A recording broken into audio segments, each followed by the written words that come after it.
Serie: La supremacía de Cristo. Tema de hoy: La verdad del Evangelio, segunda parte. ¿Ya lo tiene? Vamos a leer los primeros 4 versículos, hermanos. Colosenses 1, del 1 al 4. Pablo, apóstol de Jesucristo por la voluntad de Dios, y el hermano Timoteo, a los santos y fieles hermanos en Cristo que están en Colosas. Gracia y paz sean a vosotros de Dios nuestro Padre y del Señor Jesucristo.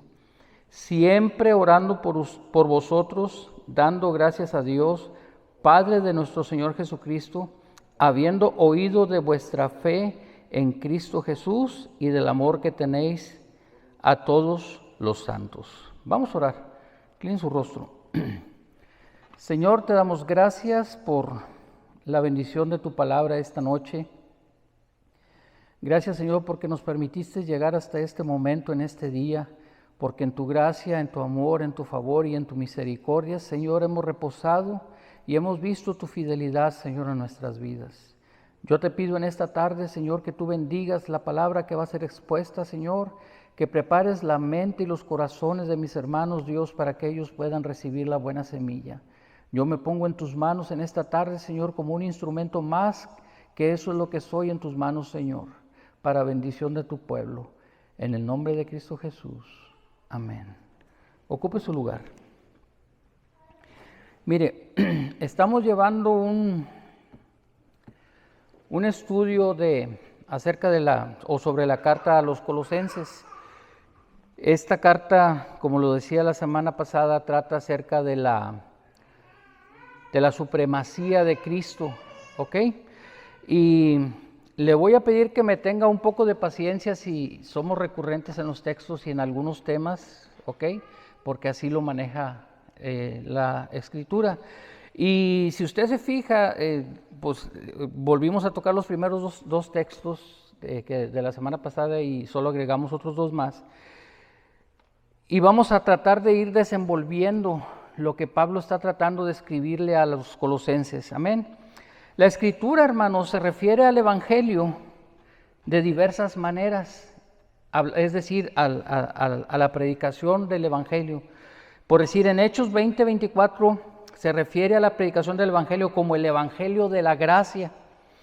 En otro texto, en Romanos 1:9, se refiere al Evangelio de su Hijo, hablando del Evangelio de Cristo, el Evangelio de Dios.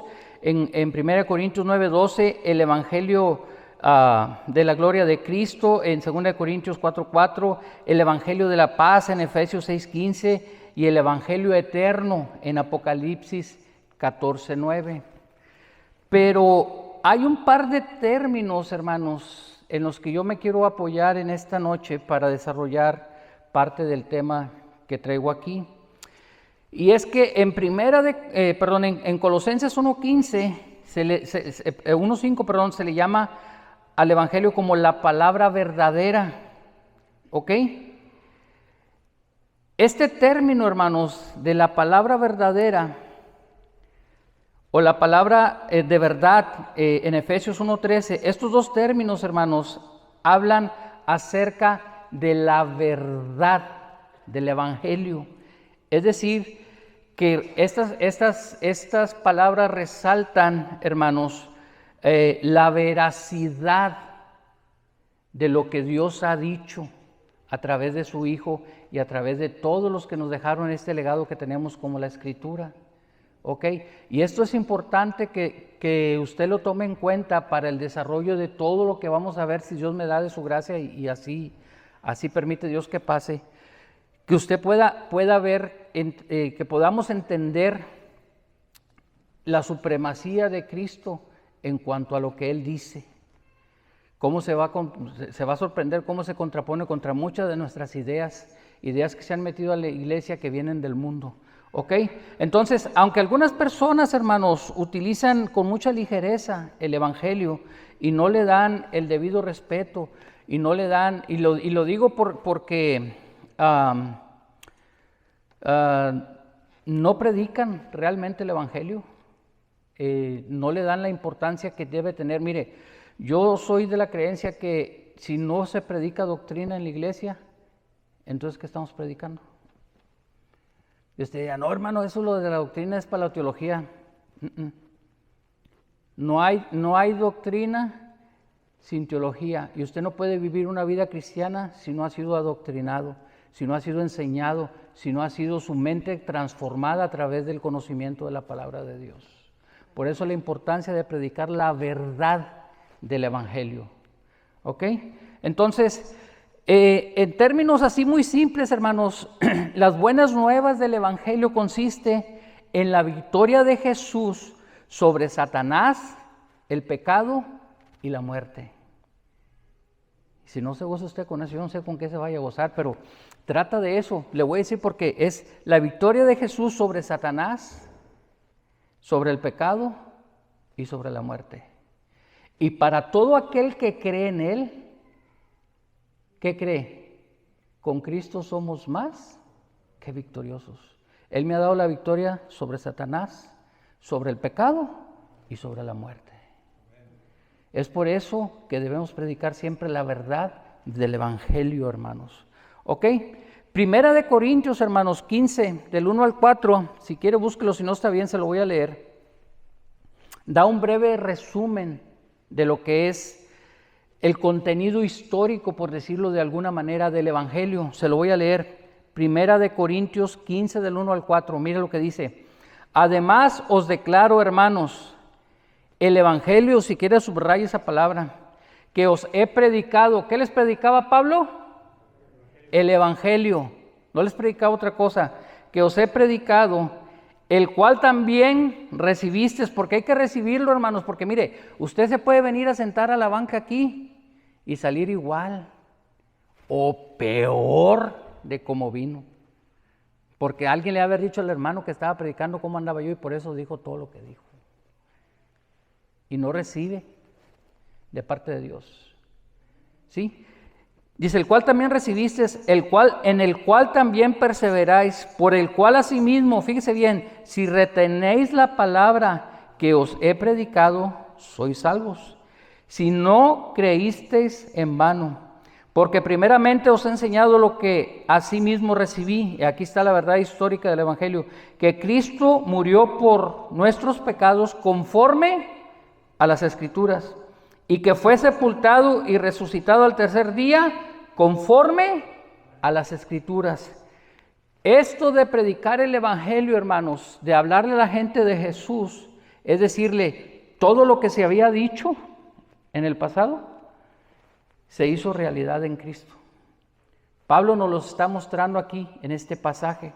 ¿Ok? Entonces, esta verdad eterna, hermanos, demanda de nosotros algunas cosas. Yo le voy a pedir, por favor, que me ponga atención y me tenga paciencia. En primer lugar, ¿ok? Demanda de nosotros una respuesta que debemos proclamar. ¿Oyó bien lo que le dije? Debemos proclamar las buenas nuevas, siguiendo el ejemplo de Jesús, de los apóstoles, de los profetas, de los evangelistas, de los maestros y de todos los creyentes que vinieron atrás de nosotros, hermanos. En Mateo, hermanos, en el capítulo 4, en el versículo 23, se lo voy a leer, dice así, y recorrió Jesús toda Galilea, enseñando en las sinagogas de ellos y predicando el evangelio del reino y sanando toda enfermedad y toda dolencia del pueblo. Mire, este pasaje resume algunas actividades que usted y yo tenemos que hacer.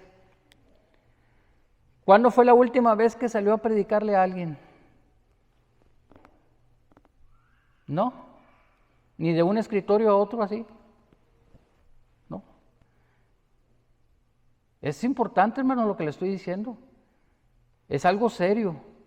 Digo, trato de hacérselo un poco ligero, pero es serio el asunto. O sea, si ni de un escritorio a otro, si ni de una puerta a otra hemos sido capaces de predicarle el evangelio a alguien, ¿de verdad hemos creído en el evangelio?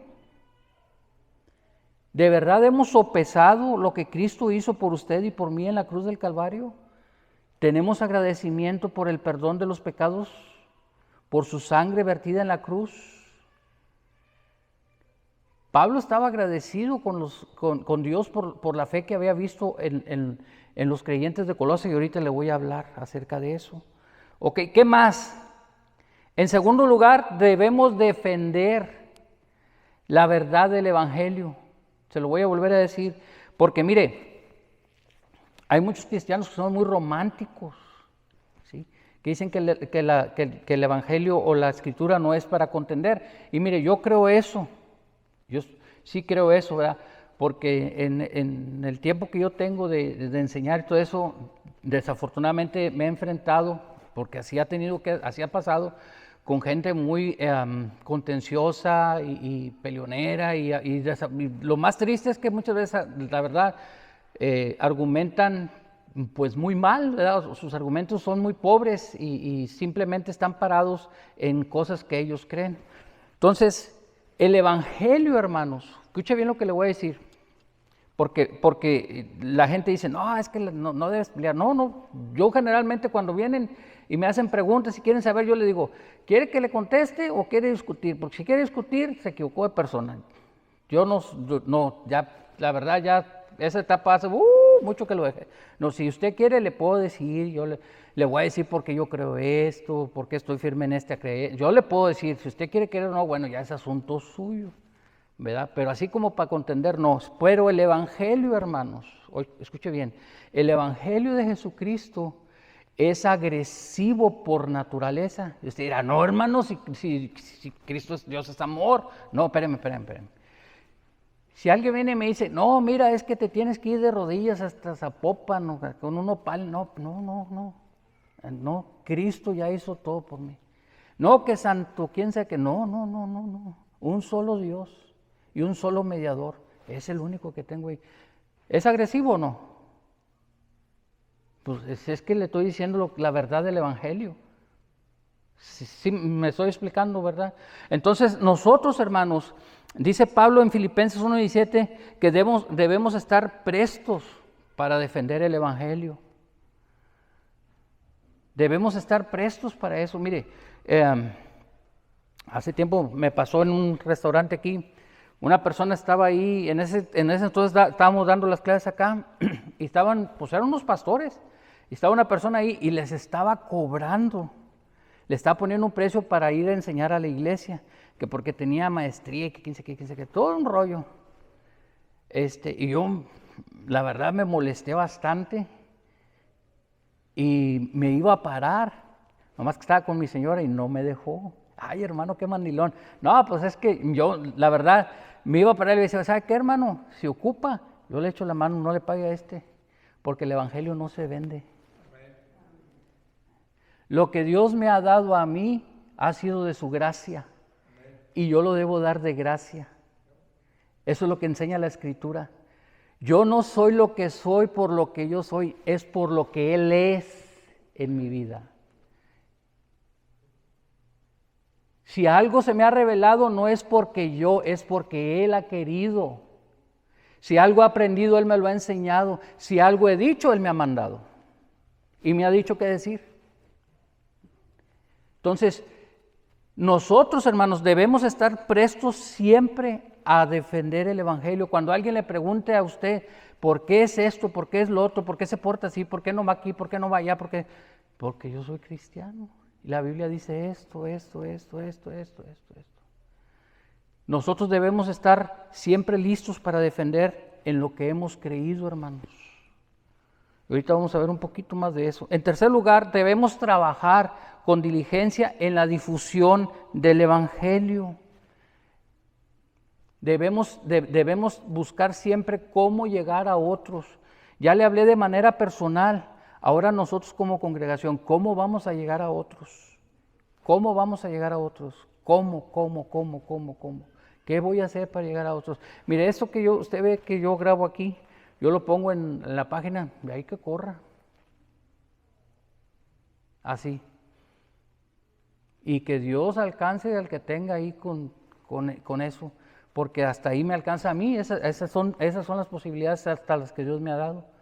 ¿Ok? Nosotros como iglesia debemos trabajar en buscar que se difunda la verdad del Evangelio a otras personas. En cuarto lugar, debemos buscar la comunión con otros que comparten nuestra fe en el Evangelio, hermanos. La iglesia de Cristo no es un cuerpo desmembrado. ¿Oyó lo que le dije? El cuerpo de Cristo no está deforme, porque muchos piensan que está deforme. No, el cuerpo de Cristo no está deforme. Hay mucha gente en la iglesia que cree que es cristiana, pienso yo, ¿verdad? Pero pues así como que... No, el cuerpo de Cristo no está, Él es perfecto, su cuerpo está debidamente ordenado. Y nosotros, hermanos, debemos de participar en la unidad dentro de la iglesia. A eso hemos sido llamados. Todo eso demanda la verdad del Evangelio, hermanos. Todavía más, me falta más. 5, en quinto lugar, debemos estar dispuestos, esto no les va a gustar. Si a los otros no les gustó, esto no les va a gustar tampoco. Debemos estar dispuestos a sufrir por causa del Evangelio. ¿Oyó lo que le dije? Debemos estar dispuestos.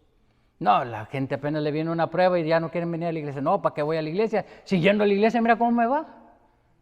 Y castigan a Dios. Como si Dios se ocupara de usted. No, hermano, nosotros necesitamos de Dios. Nosotros necesitamos de Él. Y debemos estar dispuestos a sufrir por la predicación del Evangelio, por vivir la verdad del Evangelio en tu vida. Debes estar dispuesto a que te persigan, a que te maltraten, a que no te den un puesto o a que tengas que dejar un trabajo, o que tengas que dejar un puesto por seguir la verdad del Evangelio. Y ahora se viene, parece que es distinto, es como si Cristo fuera ¿cómo se dice? El genio de la lámpara, y aquí estamos todos para pasarla bien. No, la Biblia dice, Cristo dijo, en el mundo tendréis diversión. Aflicción, mas confiad, yo he vencido al mundo. ¿Y sabe por qué dice confíen? Porque si Él lo venció, con Él, se lo vuelvo a repetir el texto, somos más que vencedores. Amén. En sexto lugar, debemos tomar todas las medidas necesarias, hermanos, para que nuestra vida, oiga bien, no sea de tropiezo para el Evangelio. ¿Oyó lo que le dije? Porque si yo creo en la verdad de Dios, en lo que Dios dice acerca de cómo debo vivir, pero no vivo conforme a la verdad de Dios, hay una discrepancia. ¿Sí? Como dicen en el mundo, del dicho al hecho, hay mucho trecho. ¿Verdad que sí? Hay una discrepancia. Yo no puedo decir que creo una cosa y hago otra, ¿verdad que no? Debo de vivir conforme a eso. ¿Por qué? Porque hay personas, hermano, que lo están viendo. Mire, daba un testimonio un pastor. Dice que, allá en México, dice que llevó su camioneta a que le dieran servicio a la agencia. Dice, y yo tenía unas vueltas que hacer. Dice, hacía mucho que no me subía a un colectivo, o sea, un camión de esos, ¿verdad? Una pecera, pues. Aquí, así le decimos ahí en Matamoros. Dice, agarré una pecera. Dice, sacó un billete y le pagué al chofer. Y me dijo, espérese. Y le dio la feria, ¿verdad? Y ya se fue y se sentó. Y dice que se metió la mano en la bolsa y se le hizo que estaba muy grande el bulto, ¿verdad? Y dice que cuando lo sacó así, hombre, le había dado bastante dinero de más en la feria.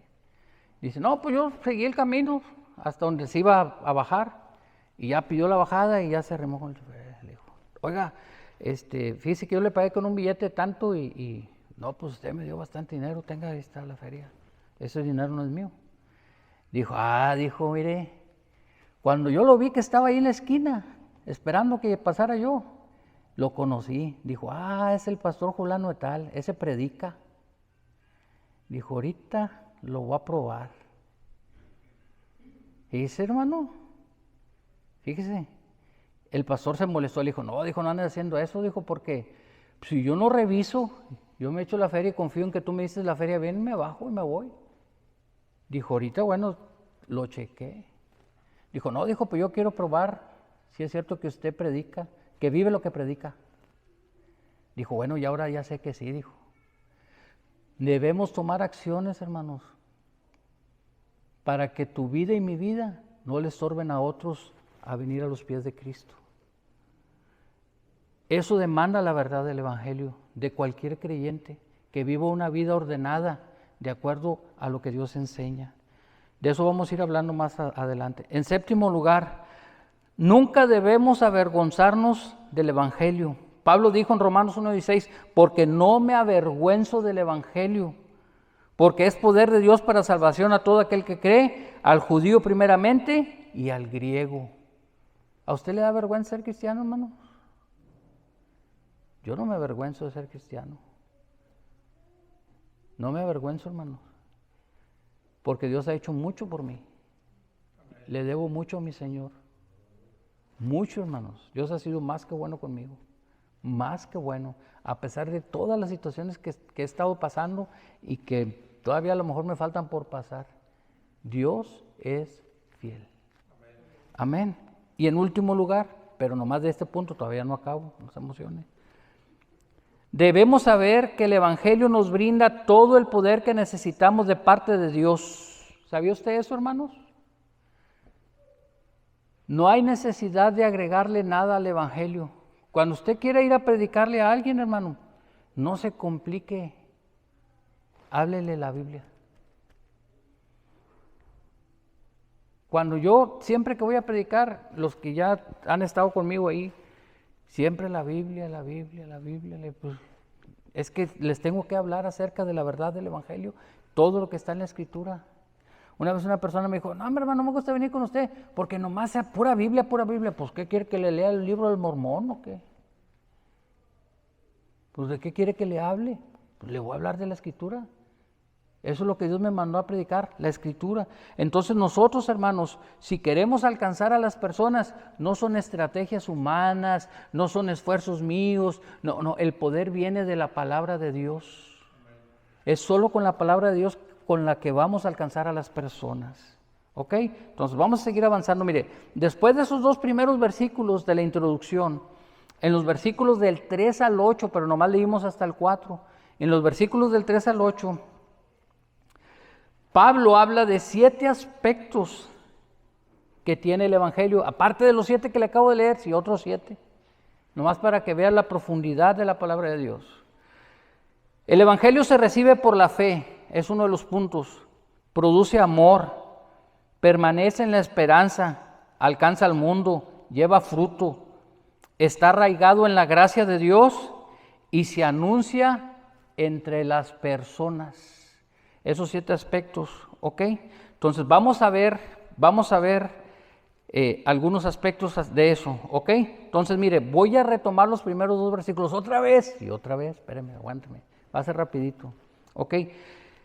Vimos en los primeros 2 versículos cómo Pablo comienza la escritura de este mensaje. Dice, Pablo, apóstol de Jesucristo por la voluntad de Dios, y el hermano Timoteo. Pablo comienza la carta, hermanos, poniendo su nombre, diciendo, firmando como era la costumbre, hermanos, la carta al inicio. Pablo, hermanos, era una persona que estaba debidamente acreditada para llevar a cabo esta obra que Dios le había mandado. El trasfondo del apóstol Pablo es muy impresionante, hermanos. Era una persona muy preparada. En su área como judío, él era fariseo.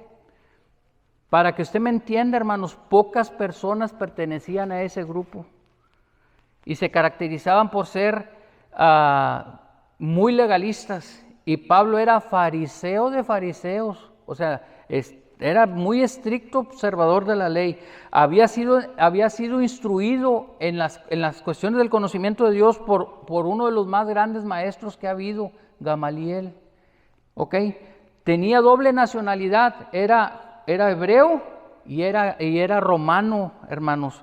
Y todo eso para que vea usted, hermano, porque usted puede decir, pues yo qué puedo tener para que Dios me use. No, usted tiene todo lo necesario que Dios lo que Dios le ha dado a usted Es todo lo que usted necesita para hacer la obra que Dios le mandó a hacer. No se trata de si está superdotado o no está superdotado. No, no, no, no, no, no, no, no, no, no, no. Dios ya le dio a usted lo que usted necesita, pero necesita hacerlo. Imagínese si yo me siento, no, pues es que me falta eso, me falta el otro. No, dale. Y sobre la marcha Dios te va afinando, te va afinando, te va afinando, te va afinando, te va afinando, te va afinando, para que vayas haciendo más efectivo en la obra del Señor. Entonces Pablo, hermanos, dice que se describe como apóstol de Jesucristo, pero me llama mucho la atención por la voluntad de Dios. Y eso es importante hoy en día, hermanos, porque ya cualquier hijo de vecino es apóstol ahorita. Y perdóneme que se lo diga así, pero ya cualquier hijo de vecino es apóstol y es profeta y ya te anda peleando la plaza, como dicen allá en Matamoros. Y Pablo dice, yo lo soy por orden de Dios. Y eso, hermanos, nos lleva al siguiente punto. Pablo no se convirtió en apóstol porque a él se le ocurrió. Dios lo llamó, y como Dios lo llamó, tiene la autoridad espiritual para hacer lo que está haciendo ahorita, escribir esta carta. ¿Oyó lo que le dije? Desafortunadamente hoy en día esto se ha desvirtuado mucho, hermanos, por tanto espectáculo que hay. Le digo, sobran apóstoles hoy por todos lados. Y luego dice el versículo ahí, a los santos y fieles hermanos, dice así, ¿verdad? El versículo.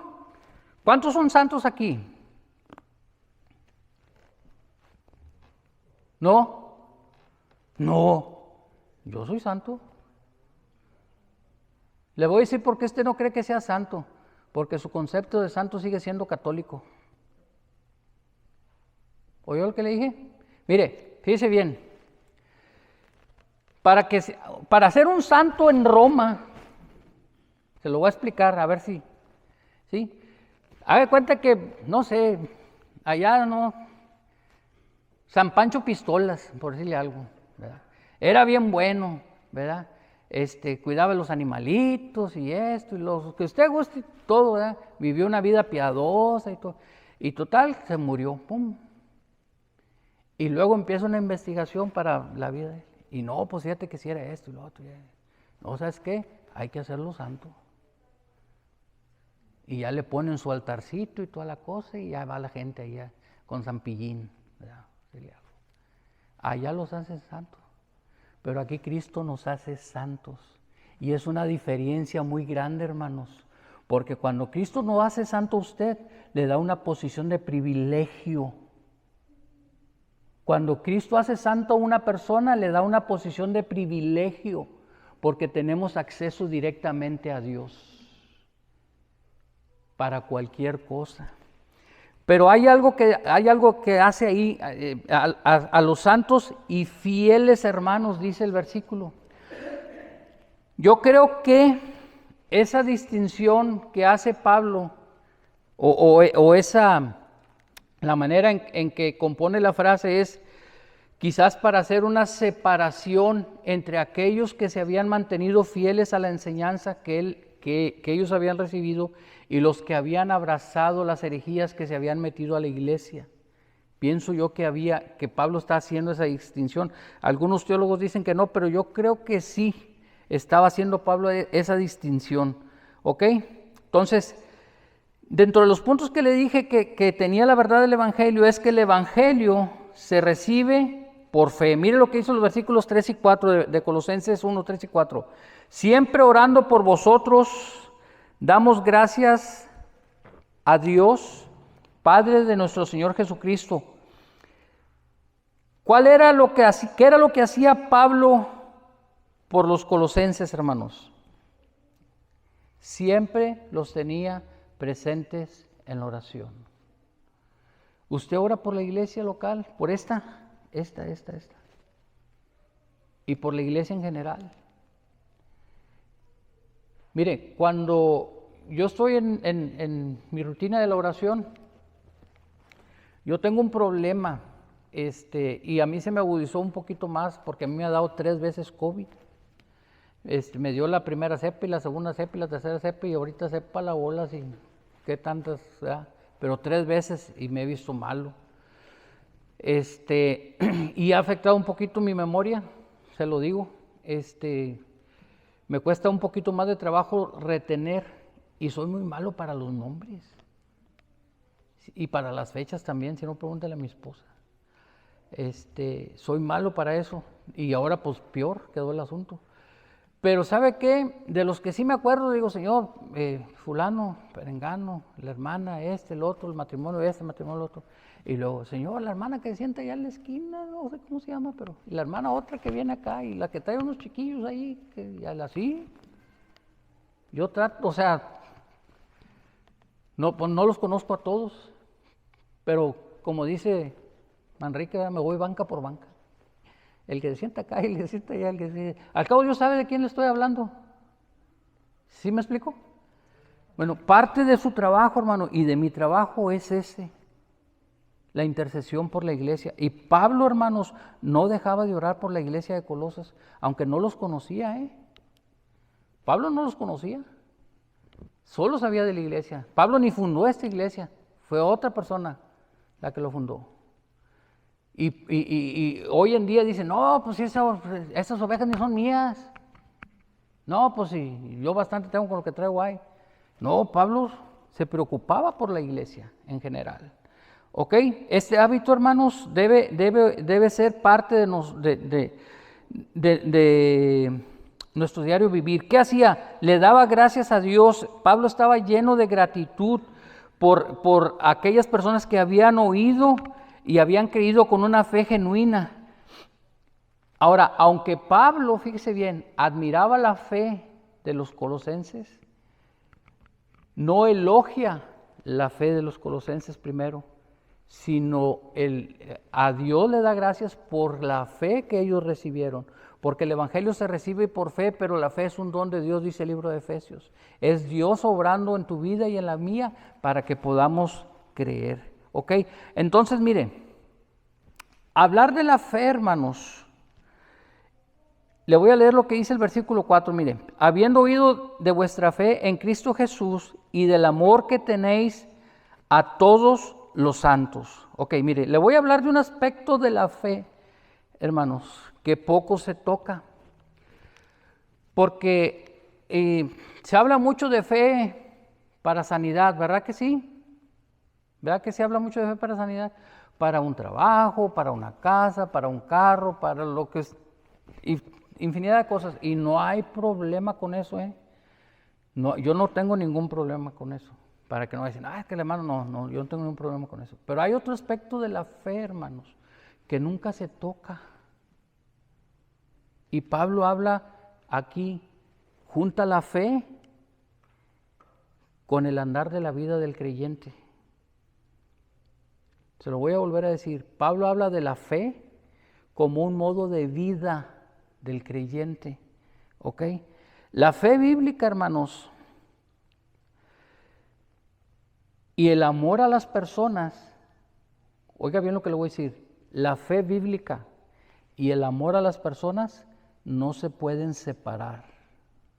Usted no puede decir que cree en Dios, o yo no puedo decir que creo en Dios y aborrecer a alguien. Eso está completamente mal eso, aún dentro de la iglesia. ¿Ok? No basta simplemente con tener fe, una fe ortodoxa, que sabe los textos de la fe y esto y lo otro. El cristiano, hermanos, tiene un doble compromiso. Está comprometido con Jesucristo, pero está comprometido con sus semejantes. Porque cuando yo digo creo en ti, yo me comprometo con Jesús.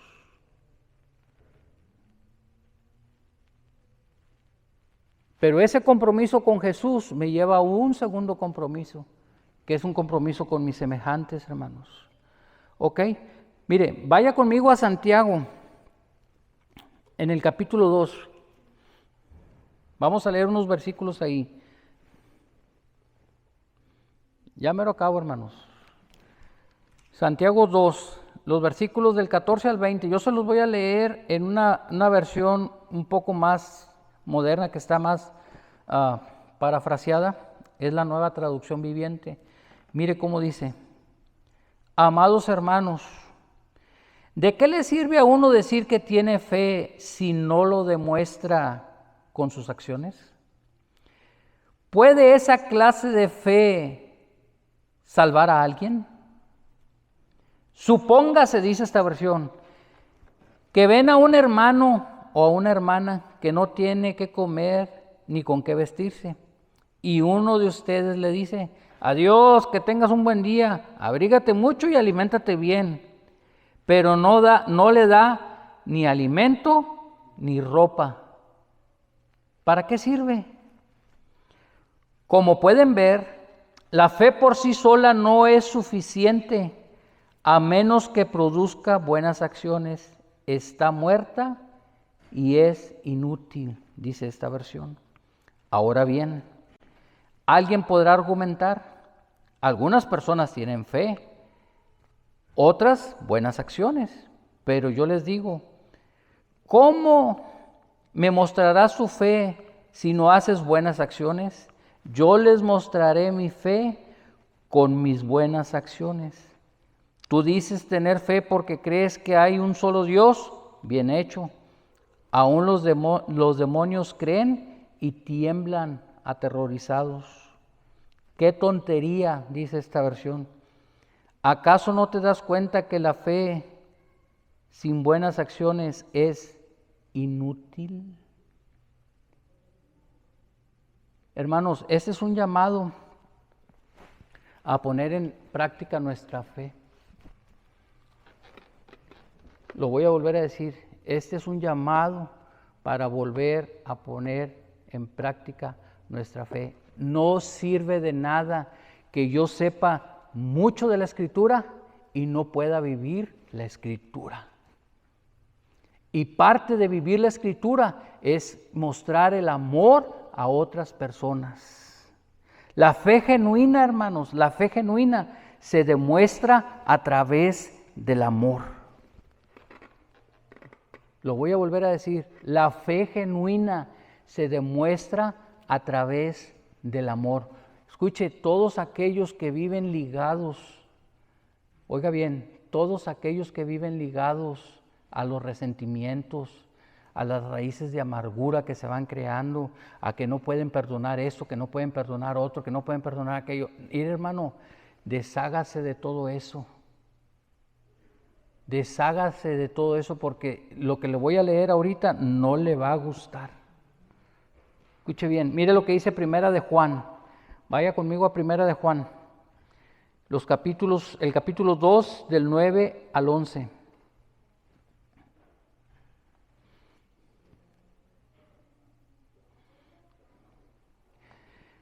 Se lo voy a leer en la misma versión, Nueva Traducción Viviente. Si alguien afirma: vivo en la luz, dice esta versión, pero odia a un hermano en Cristo, esta persona aún vive en la oscuridad.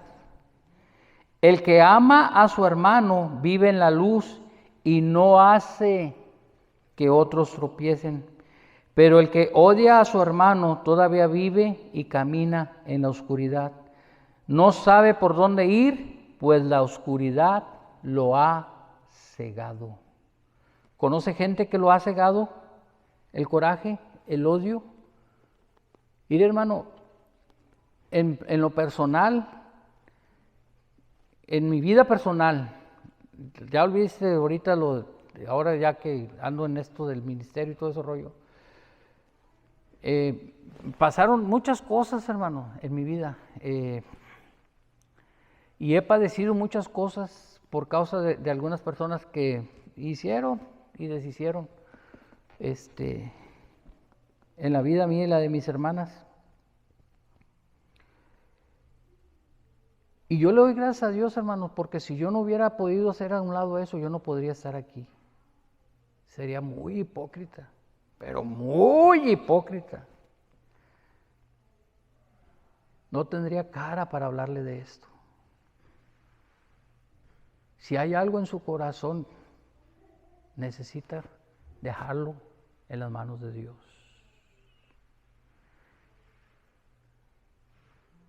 Yo sé de gente que todavía está el muerto ahí, todavía le están reclamando al muerto, ya está muerto. Pero traen eso tan metido en el corazón, hermanos, que es triste, qué triste situación. Y lo peor, hermano, que entre nosotros, los creyentes, se sigan viendo esas cosas. Y somos tropezadero para los que están afuera. No, hombre, si mira entre ellos cómo andan. ¿A qué huele? Si no hay diferencia. No, hermanos, Cristo dijo que el amor que nos tengamos unos a otros será la prueba para el mundo de que hay un Dios. Porque somos capaces de perdonar y de amar a las personas. Entonces, mire lo que dice ahí, vaya más adelantito, en el capítulo 3.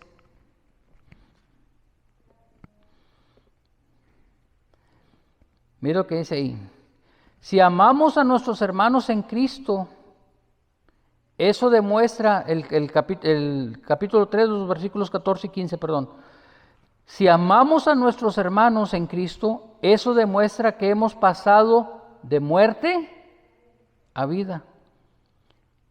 Pero el que no tiene amor, sigue, ¿cómo? Muerto, dice esta versión. Todo aquel que odia a un hermano en el fondo de su corazón es un asesino.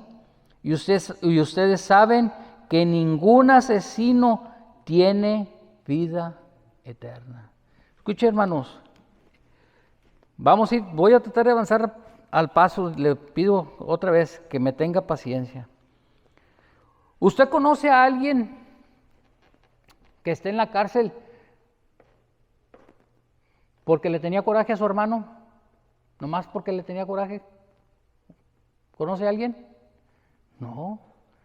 Todos los que están ahí, pues hay matricidas, patricidas, mataron a un hermano, una hermana, lo que sea. Llevaron a cabo un crimen, ¿verdad? Digo, hablando en ese nivel de criminalidad.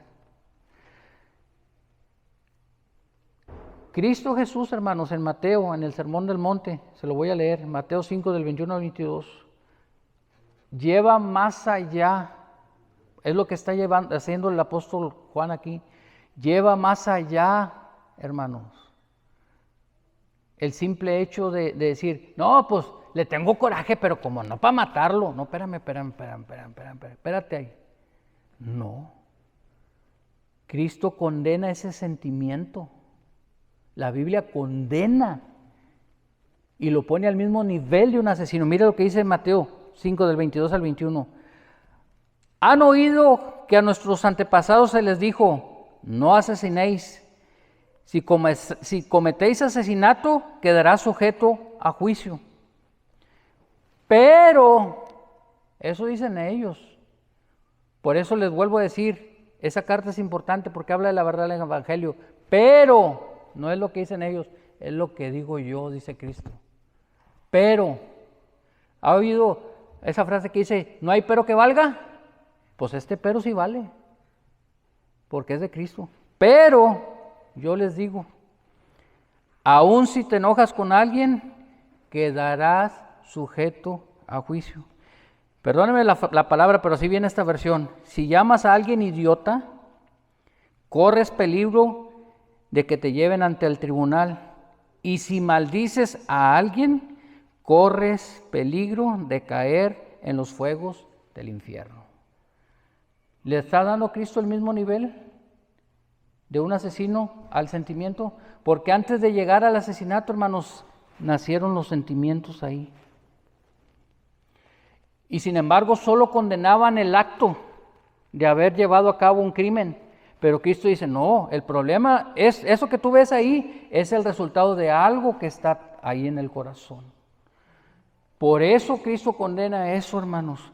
Hemos sido llamados, hermanos, a amar a las personas. Y hay algunos que son difíciles, se empeñan, son duros.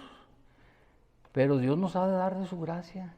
Porque imagínese, ¿a poco Dios no ha sido paciente con usted? Conmigo ha sido bien paciente, hermanos, más que paciente. Debemos demostrar ese favor y esa gracia, hermanos, con los demás hermanos. Ya voy a terminar. Pablo termina, hermanos, o quiero terminar esto con esta reflexión.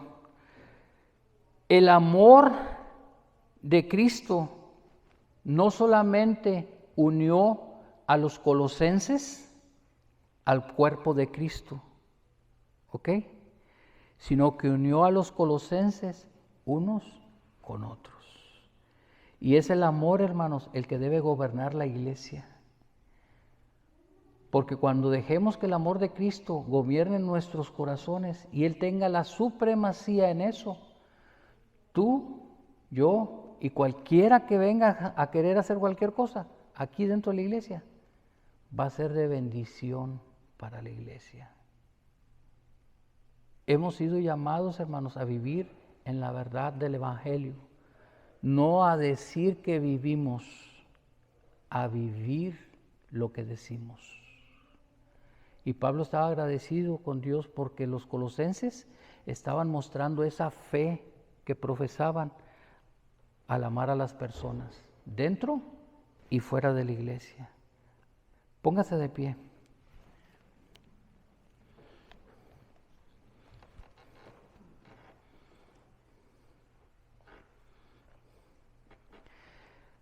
Somos salvos por la fe, hermanos, pero somos salvos para amar.